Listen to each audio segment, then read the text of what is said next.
Hello guys, welcome to the weekly kickoff. The football starts right here, as does the week. We're talking football, soccer, whatever you want to call it, but it's the best sport known to man, in my opinion. I've got big man on campus, Alex from Need for Tips, and Mr. Martin Green, also from Need for Tips. And a few things to discuss today, also with the upcoming World Cup qualifying fixtures. We're covering every day this week, starting tomorrow. But we've got special guest Martin Green here because Martin, it's the continuing debate. Let's just jump straight into it. The classic Wenger in, Wenger out. You were like somewhat wavering last week, but holding strong. Where do you stand right now after the 4-0 defeat? Where do you stand? I must be a glutton for punishment, agreeing to come on the show after a performance like that. Yeah, I was. A Wenger in came over me in the FA Cup final when we finally beat Chelsea and won some silverware. But yeah, it's only taken 3 games into the season for me to be wavering much closer to Wenger out again. It was just an absolute disaster from start to finish. Players just weren't tracking back. They were spineless. There was just no effort, no energy, nothing about them. It was just so disappointing from start to finish. And they gave Wenger a new contract this summer, a 2-year contract, and they promised that he was going to be a catalyst for change. Well, he bought 2 players. He left both of them on the bench in this match, and he went in with exactly the same players that lost twice to Liverpool last season and finished 5th. And Liverpool have strengthened, and they lost in an even worse fashion to a Liverpool side that has got a terrible defence. Like every Liverpool fans going into the game were saying, "You're going to beat us here. We can't defend." Arsenal didn't even have a shot on target. You can't. If you don't have a shot on target, you can't get anywhere. And defensively, they were just so hopeless. Nobody in the central midfield can win the ball, so there was just wave after wave of Liverpool attack. Wenger played everyone in the wrong position. Bellerin was on the left, but he's right-footed. Alex Oxlade-Chamberlain's a midfielder playing at right back. Nacho Monreal's a left back playing in the centre. It was just an absolute horror show from start to finish, and there's real problems at that club. Not just Wenger. I mean, the owner's disinterested. He lives in a ranch in Kansas, doesn't care, just wants to pocket the money. Chief executive's spineless, tried to get rid of Wenger and couldn't do it. All the players want to leave. Oxlade-Chamberlain didn't want to be there. Ozil, Sanchez, Bellerin, none of them wanted to be there. I mean, they got 3 days to try and turn their season around in the transfer market, but I don't think they could sign Messi now and it wouldn't do anything. I think they're just in real trouble, and it's a Oxlade-Chamberlain just agreed with Chelsea to go to Chelsea as a transfer. Also, Alexis Sanchez hands in transfer request as happens today. I was reading the best tweet today, and it says that Arsenal is a social experiment. So they are waiting to see how much time a fan of Arsenal will support his team till they commit suicide. You know, it's a social experiment. Social experiment in how long you can support Arsenal before you kill yourself was the. I believe that the players want to sack Wenger. This is my thought. The last performance against Liverpool, not only they were bad, but I think that they did it on purpose. I think that little by little, 16th place on the standings, 3 points after 3 Premier League matches. I think that they are trying to sack him. Yeah, he seems like he's lost the support of the dressing room, which is not good. But Thierry Henry made an interesting point on TV afterwards. He just said that everything's too comfortable at Arsenal. If you're at a big club, you get a real grilling if you lose, and it's really like you get shouted at. But Arsenal, they just lose, and it's all very nice, and Wenger doesn't get angry, and they just play again, and it's just a really easy place to while away your career, which was quite interesting. He might have lost some of them want to go, but when that transfer window slams shut, which is in a few days, the players that are left are going to have to perform. I mean, they're going to have to. It's a World Cup year. They need to impress their national coaches. They need to try to play well and turn it around. Yeah, it sounds like Oxlade-Chamberlain is going to go. Nothing's official. Arsenal have denied that Sanchez has handed in a transfer request. If they can keep him, sign a couple of players, I mean, They're not going to win the league. The best they can hope for once again is 4th, but right now they're probably. But can they hope for that though at this point? I'm just worried we're going to see them finish up lower than we've ever seen them in a long time. Could be. I mean, Liverpool obviously look a lot stronger than them. And Chelsea, Man City and Man United just look streets ahead. Tottenham are struggling. Everton are struggling. Imagine that Liverpool are without Coutinho also. Imagine that. Yeah. I think you never know. I mean, you never know. Arsenal sometimes start a season badly and finish strong, or vice versa. They never put in a whole good season. But yeah, I mean, maybe he'll give up on this 3 at the back experiment. He'll switch to a back 4, play to their strengths, bring in a defensive midfielder, and really tighten up. I mean, they've still got good players. They've got a lot of players that Liverpool would have loved to have. It's just about man management and motivating them properly and get them playing as a cohesive unit and drilling them properly in the art of defending and tracking back, which was sorely lacking at Anfield at the weekend. But, Big man, I see you have a Liverpool T-shirt on. Was that coincidental? You didn't know Martin was coming on, but no, I didn't. I didn't know he was coming on. But I've made it clear multiple times on this show and other shows that I think Arsene Wenger is a complete and utter disgrace. If I was a Arsenal fan, I would strongly consider not watching another game until he is sacked. He is everything wrong with that club, and I got to tell you, I mean, until they get a new owner, I don't think it's going to be much different. Stan Kroenke is a complete joke of an owner. He always has been, and he always will be. His teams in the States are pathetic as well. The Colorado Avalanche are the worst team in hockey. The LA Rams are a joke. The Denver Nuggets haven't been relevant in years.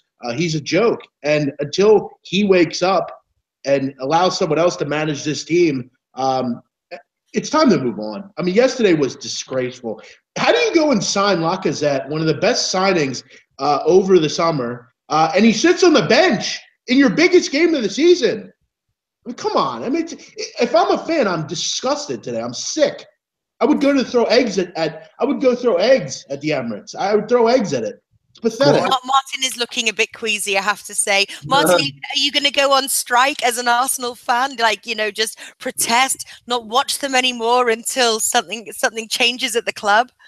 Well, I mean, I used to do that. Whenever they used to lose heavily, I used to go on these long streaks of not watching football, but I can't do that anymore because I'm always on shows like this and writing articles about it. So I have to watch it. I've already written an article today about Arsenal and their failings. So you have to just face the bullet. Martin, it's not so much the loss. It's the way they lost. It's not even having a shot on goal. The complete arrogance of putting your best player on the bench. I mean, Mesut Ozil. All I see is him walking his dog and going out to pubs. And I mean, they don't even care. This team doesn't even care. They don't care if they win or lose. They've checked out. Player, yeah. Ozil can be carried if you've got 10 other players that are fighting. Daka was a bad signing. I mean, they've just made bad deal after bad deal. And the good players that they have, they vilify, like Alexis Sanchez and others. They're just a mess. And I feel bad for people like Martin because he's obviously a very supportive fan, a loyalist, a great football team. But unfortunately, they're being held back by a guy who needs to be sacked. He should never coach another game of football in his life. Unfortunately, though, with Kroenke at the helm, it's never going to be any different, unfortunately. What I'd like to see is a fans protest, like real serious protest, like all of them out on the streets. Maybe you can start the movement. But Natalie, here's stand out the stadium. I'd like the stadium to be empty because that's the only reason Kroenke is gonna know about it. If his bottom line, as soon as the money stops coming in, that's when things are gonna have to change. But right now it's too comfortable. Fans have got season tickets. They're not gonna boycott it. And the Emirates is a beautiful stadium. I don't know if you've ever been, but it's a beautiful stadium. It is top class. It is the perfect place to do business. So many people on corporate days out just take business people there and they do their deals. And half the stadium is full of people that don't even like Arsenal or care about Arsenal, which is why you've got a completely sterile atmosphere, which isn't good for the team. And they're not going to stay away. They're there for business. So and one last problem here. The fans are so loyal and they're great fans, but until they make moves and don't go to the games, this is going to continue. And I'm not trying to use the word flip-flop, but let's be real. They are flip-flopping fans. They win the FA Cup and all of a sudden they're great because they beat the likes of Colchester and all these shitty 5-league teams. I mean, who cares? You won the FA Cup. Big deal. I know that's big and all, but you can't keep flip-flopping. Either you like him or you don't. And I don't know how you could like him at this point. Natalie, one last thing. Can't you guys just give out one weekend of sure tips? You lost all your money because you bet Arsenal. You know what, Martin? And I'm talking to Martin on the chat. We've given out some fantastic tips. We're in profit. So, again, you choose to bet all your money on one game. That's your fault. You need to become a better gambler and a better money manager.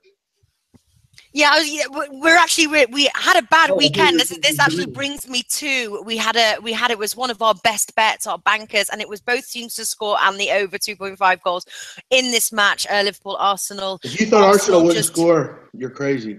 Well, yeah. Come on. Look, it's the start of the season, and it does take a little bit of time to assess what's happening and get into the trends. Typically, towards the end of the season and the start of the season, it's tougher, but from weeks 4 or 5 onwards, you normally start seeing a real upturn, patterns of form emerge, and this whole thing does get a lot easier. We were in considerable profit last season, and I have every confidence that we're going to be in considerable profit again this season. So, you know, it's up to you. The picks are out here for free. You can choose to follow them or not. Overall, the team is still in profit this season. So I was going to say, I was just going to bring that up. We did actually collectively, very interesting. Then this brings me to my next topic. We all collectively had a bad weekend this weekend. We just managed to keep our head above water. But what happened? You know, we had some interesting results. Newcastle 3-0 to West Ham. Man City. Man City. That's another match that I want to talk about. But you know, Watford against Brighton. Some of these new teams are really, I don't know, causing some problems. I think, you know, should we stay away from those teams? Huddersfield, Southampton. I think some of these new teams are causing us problems. Should we stay away from them for a couple of weeks? Let them settle in. How can we go about, you know, basically start of the season is really difficult. Start of the season, it is tough to know how well prepared teams are, what sort of pre-season they've had, and what physical shape they're going to be in. But yeah, as I say, patterns start to emerge. The transfer window shuts at the end of before the next round of fixtures, so we'll know what sort of shape all the different teams are in, how seriously they're taking it. I think it's going to get much easier to forecast what happens once you're a few games in and you can see how well teams are playing home and away, and there are already trends emerging that you can pick up on and try to utilise them going forwards. Man City aren't winning by huge margins. Man United are. Tottenham are struggling at home. Brighton can't score goals. Things like that. You start to detect patterns, and we'll just have to try to exploit that sort of thing. Huddersfield should be bet for further notice until they jump off this little streak that they're on. I bet them every week, and they've. I was going to say someone bet them this week, didn't they? They did either Huddersfield or Huddersfield. I took draw double chance. Yeah, Good call on that one. Flash, on the other hand, he went against you. He lost. But here we go. So for the person the doubter, here we go. Everything is tracked. So everything is on camera. He's figured out how to bet better. Here we go. So I hope you can see this on screen. Sometimes it's hang on a sec. I turned my screen off. Here we go. So hopefully you can see this on screen with best bets. That's the show that we do on Thursday. 6.5 units of profit, and Premier League punters. We have 3 units of profit. So we have not lost money, which is the aim of the game. And we will continue to provide bets to our best ability, and you guys at home decide whether you want to take them or not. Simple as, really. But we're in profit, so we're doing our best. We're studying. This is what we do day in, day out, and hopefully steering you guys in the right direction, because that's what it's all about. But okay, Man City, should they still be the favourites? I'm just looking at the odds now. City are still the bloody favourites. Obviously, it was looking like it was going to end in a draw to Bournemouth, and obviously last minute they got that final goal there. Should Man City still be the favourites to win the title? No, I've always thought they were horrendously underpriced overpriced this season. It's the odds have been far too low on them, and then the way they've started the season has justified that. I think you can get 11-2 right now on Chelsea. You can get better than 2-1 on Man United, and those are far better odds than the short odds you can get on Man City, who have struggled so far. And Manchester United seems to be doing very well at the moment, I have to say. Yeah, they're the best 10-0. 10-0. They scored 10 times without conceding any. 3 clean sheets. Extraordinary performance. They had a really good second half also against Leicester. The first one, they had a lot of opportunities also in the first one, but they managed to keep a clean sheet in front of Leicester. That Leicester will make a lot of damage to clubs like Arsenal, for example. They already did some damage. 3 goals they scored. So I think that Manchester United, from my point of view, is the real favorites to win the title this year. Great. Music to my ears, I have to say. Also, though, big man, you think Liverpool could be this sneaky favourite to win the title? I think they need to make. They should sell Coutinho. I don't know what they see there that we all don't. I mean, he can make a ton of money off selling Coutinho. I got to tell you, Sadio Mane, I think could be the guy for Liverpool. Why can't he? He's been fantastic already. They have a ton of goal scorers. They're very deep. Firmino, Salah, Emre Can, they have plenty of options. Look, I know their defense isn't particularly good. They need to improve there. But look, again, I mean, nice start, not allowing a shot on goal yesterday. Why can't they? I mean, I don't think Arsenal's very good. Everton struggles. Tottenham is having major problems at Wembley Stadium. I know a lot of people have been impressed with Manchester City, but look, they haven't been very convincing. They struggled against Everton. They struggled against Bournemouth yesterday, if not for a 7th-minute goal in stoppage time. They struggled in week 1 in the first half against Brighton. And they still have the same defensive issues, I think. At the end of the day, why can't Liverpool hang around? They should have sold Coutinho. They could have got 1 or 2 players. It's a shame Naby Keita, who looks like a done deal, won't play till next year. But why can't they? They're a team that can score goals. If they can figure out how to defend, they're going to be a scary team. But United's the best team, Natalie. Your side is clear and clear better than everyone else right now. Well, hopefully, we've got one comment saying, Manchester United peaked too early. Let's wait and see. No. Hopefully not. Hopefully not. Onwards and upwards. But talking also about transfers, PSG are buying some serious players. Mbappe from Monaco.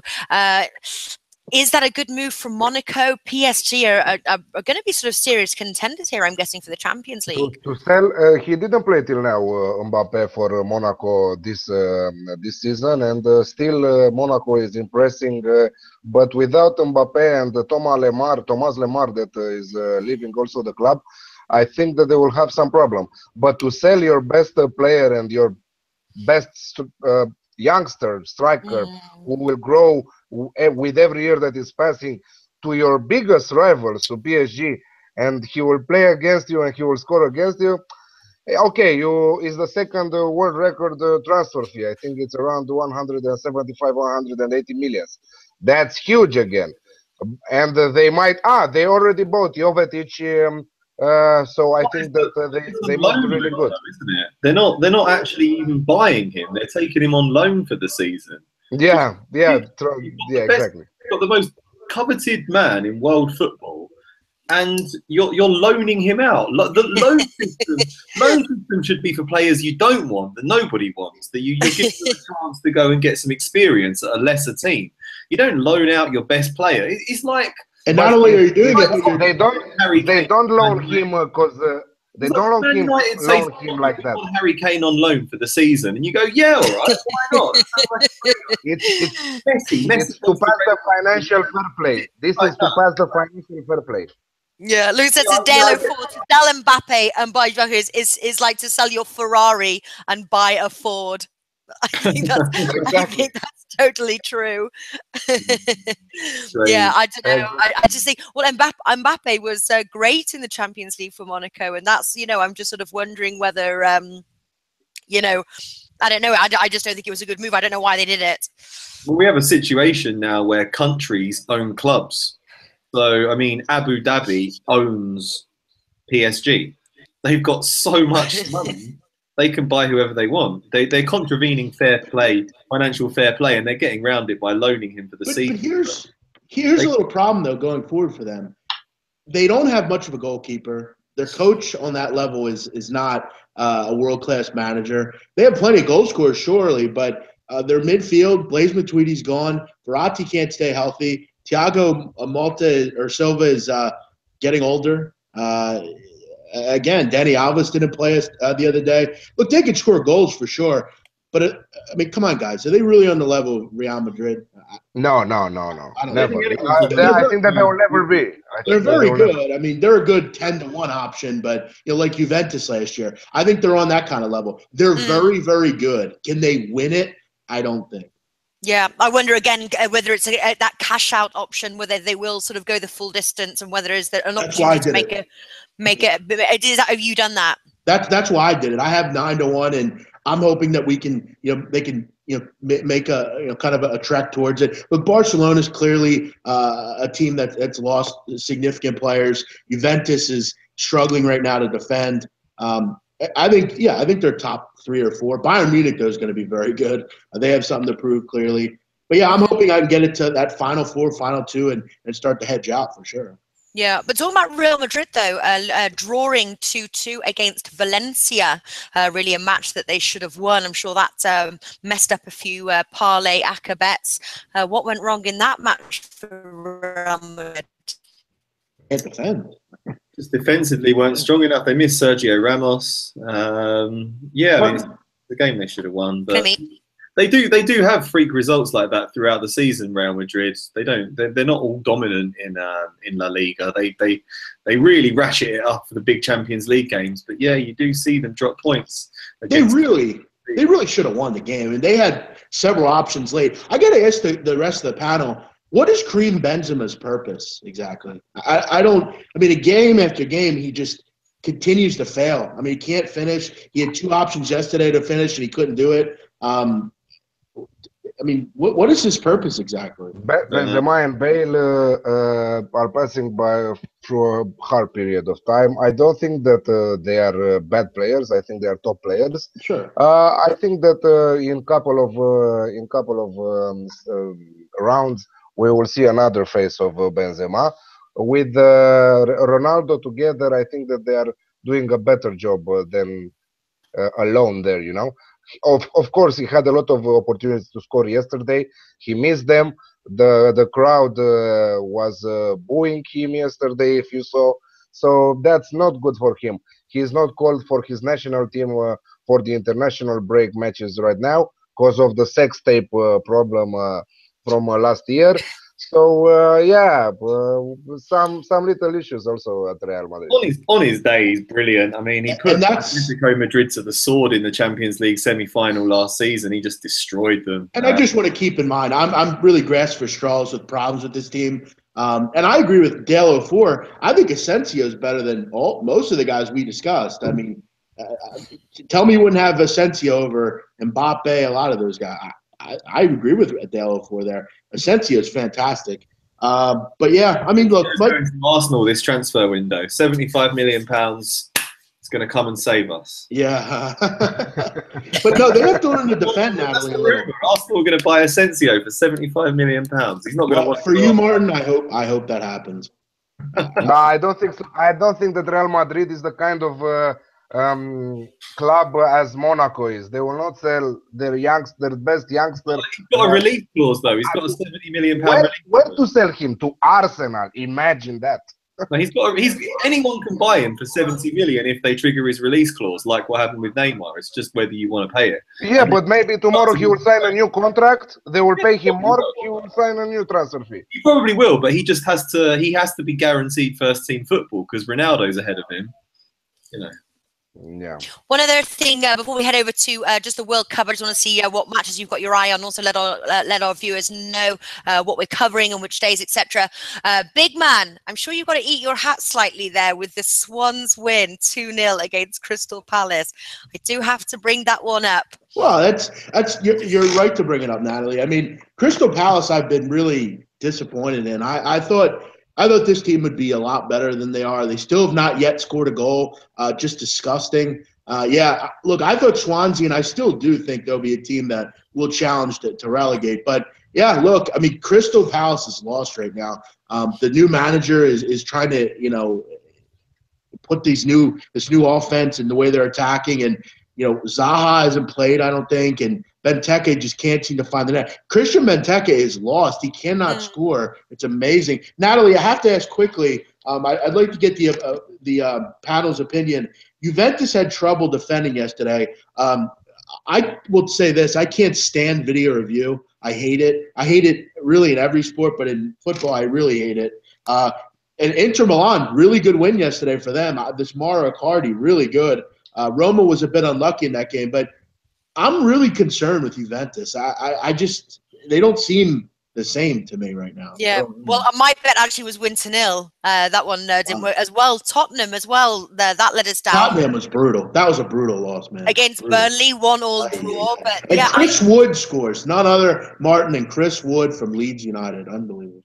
Yeah, no, I hear you there, big man. Any thoughts on what's happening with Juventus? Or are they just finding their feet again in the beginning of the season? Well, I think that the start of the season will be difficult for everybody. As Martin said, we have to wait a couple of rounds for everybody to fit in and stuff like that. Anyway, Juventus might have big problems with Napoli.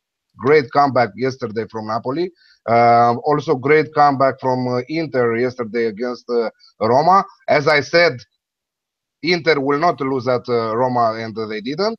But I think that the season will end again with the Juventus winning the title. If you had Roma yesterday, I thought that was a bad loss for them. I mean, they hit the post 3 times. They had ample opportunities.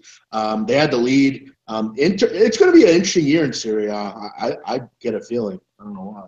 Yeah, I think Juventus will have just about enough about them to win Serie A once more. Yeah. I can't see them challenging for the Champions League though. That final was just psychologically damaging to them. It's the second time in 3 years that they've been absolutely thumped in the final. And I just think they've gone backwards a bit this summer with Bonucci leaving. That fabled defence has been dismantled a bit.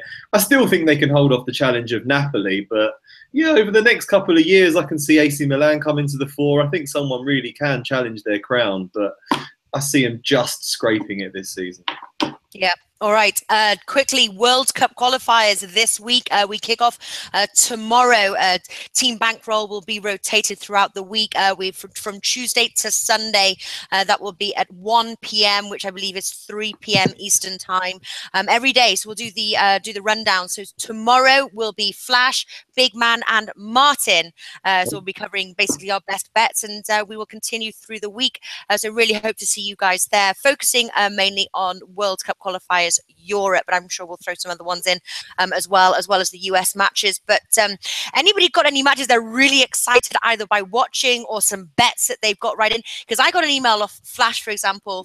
He's like, last week he was like, I already know my banker, and that was France versus Netherlands, and he's going France -1, I believe.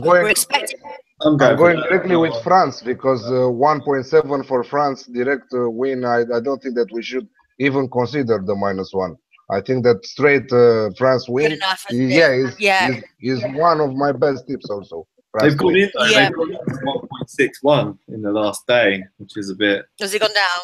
It has gone down a bit. I think they're good enough to give them a slight Asian handicap in this one. I think Netherlands aren't that impressive at the moment, and France are just so strong. Players like Mbappe and Dembele don't necessarily start for them. They're just, they can afford to leave out Benzema. They're just so strong in every department. I think that's a great looking one. Quite fancy, quite fancy USA v Costa Rica as well. That sounds pretty good. I think USA on home soil can win that one. I know that's going to be an interesting match. I think we'll have Have you guys? Can you guys hear an echo from me? Yeah, you're echoing. Oh, that's weird. Okay, I'm gonna go off and then come back in again. Okay. I'm guessing that. Yeah, I think that that France game looks a really interesting one over the next couple of days. France should be far too strong, but yeah, USA to beat Costa Rica on home soil even looks good. I think they've been a lot better since Bruce Arena came back and Christian Pulisic is pulling the strings. You know, they've got Clint Dempsey banging in the goals. I think they can get that job done. What do you think about Uruguay versus Argentina? Really good match. Really good match. Ooh, yeah. Could be an interesting one. Suarez is playing. He's not. Oh no, Suarez is injured, isn't he? I think that could hit them. Yeah.